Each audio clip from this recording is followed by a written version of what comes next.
जय श्री राधे। आज हमारे साथ पंडित मिथिलेश कृष्ण जी हैं, जो कि वर्तमान में पंचशील ग्रीन वन के पुजारी हैं, पंडित हैं, जहां पर मैं रहता हूं, पंचशील ग्रीन वन सोसाइटी में। आप जो है बनारस से MA किए हैं, व्याकरण में, ज्योतिष विद्या का ज्ञान है, वृंदावन में कथावाचक की भूमिका में रहे हैं। तकरीबन 12 साल का जो है इनको अनुभव है। तो सबसे पहले पंडित जी, आपका स्वागत है हमारे चैनल में। जी भैया, राधे राधे। आप सभी को बहुत बहुत धन्यवाद।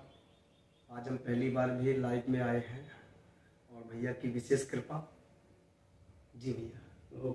नहीं पंडित जी, कृपा तो ये ऊपर वाले की है, आप हमारे यहाँ आए।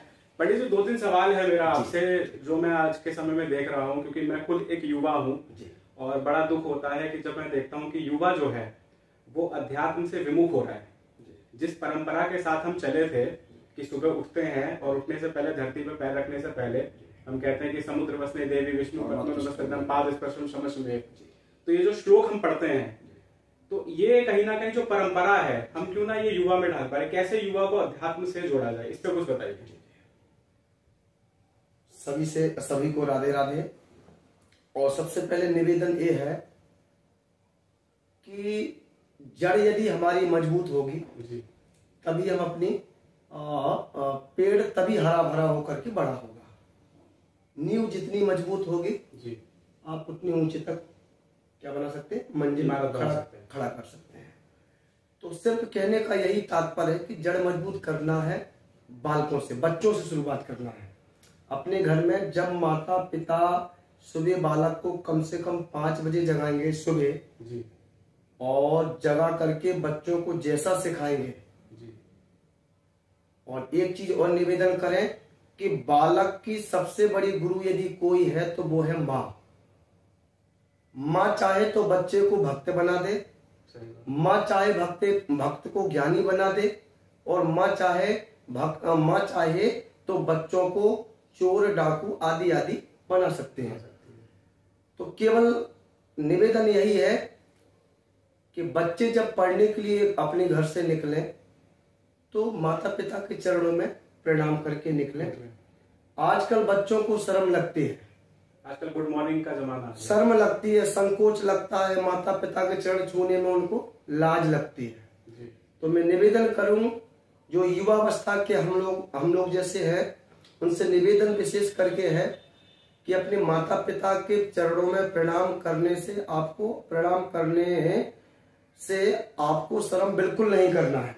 क्यों? क्योंकि आप माता पिता की धन संपत्ति खर्च करने में शर्म करते हैं? नहीं करते।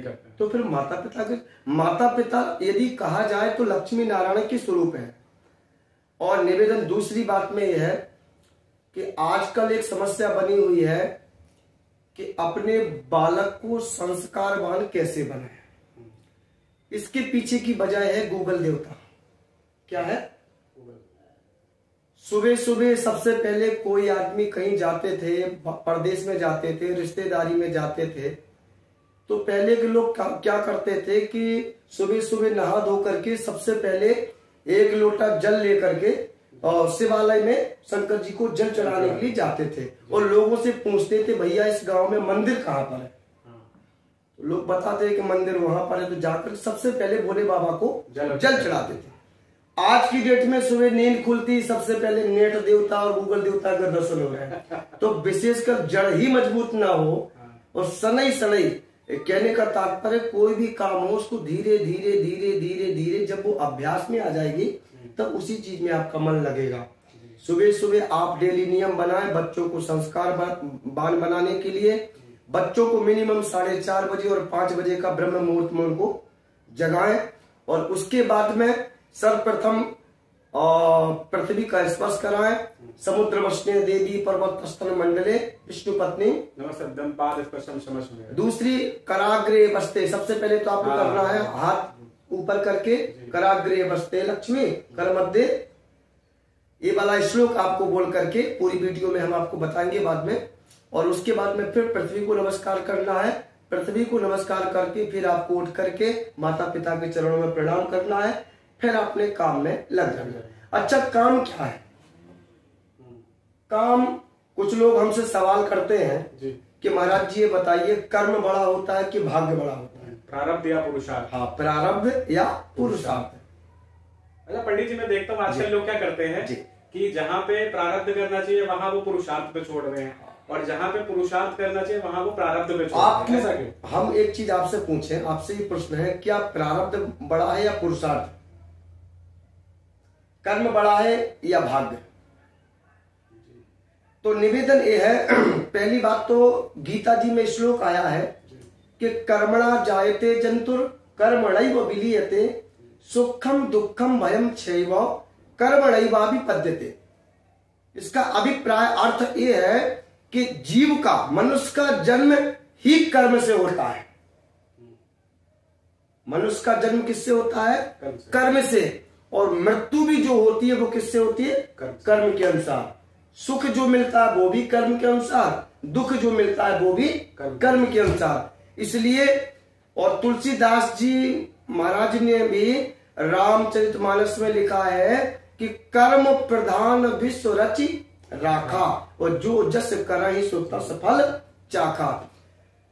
तो भाग्य और कर्म में, भाग्य नाम की कोई चीज नहीं होती है, कर्म बड़ा होता है। कर्म ही बड़ा होता है, कर्म से ही भाग्य बनता है, भाग्य से कर्म नहीं बनता। नहीं, कुछ चीज ऐसी है, भाग्य जन्म मृत्यु जीवन मरण जस अपजस विधि हार।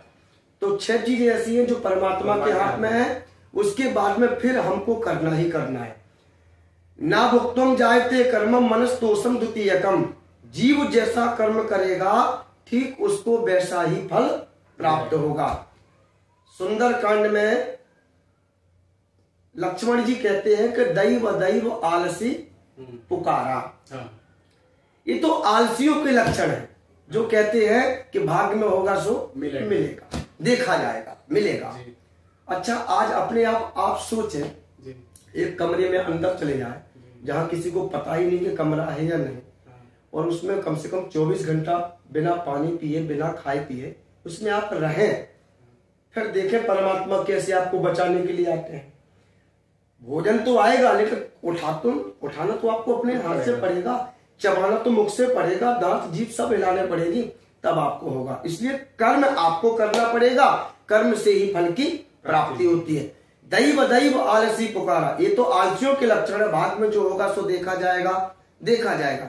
तो निवेदन यही है कि कर्मणा जायते जंतो कर्मणैव विलीयते सुखम दुखम भयम चैव कर्मणैवाभिपद्यते। जीव का जन्म कर्म से होता है, जीव की मृत्यु भी कर्म के अनुसार होती है, सुख दुख जो भी मिलता है सब कर्म के अनुसार मिलता है। इसलिए प्रभु ज्यादा से ज्यादा अच्छे कर्म करें। एक आखिरी सवाल जी, इसके बाद खत्म जी।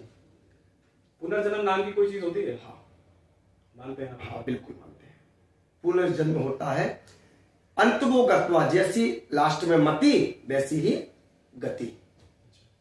मतलब आज हम यदि मनुष्य योनि में है तो कल किसी योनि में जाएंगे और रह चुके हैं, जाएंगे तो ठीक है, अब जैसा करेंगे, जैसा हम लोगों ने किया तो यहां तक आए हैं।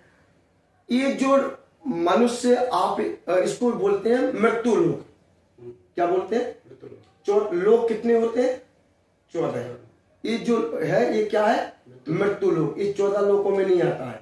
यहाँ तो ये कर्म भूमि है। क्या है?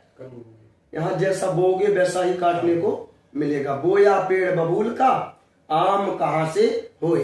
ये तो बिल्कुल निश्चित 101% है कि पुनर्जन्म होता है, कंफर्म। यदि कोई हमसे कहे कि पुनर्जन्म का कैसे पता चले, तो शास्त्रों में कई ऐसे शास्त्र हैं जिसमें पुनर्जन्म के बारे में बताया गया है।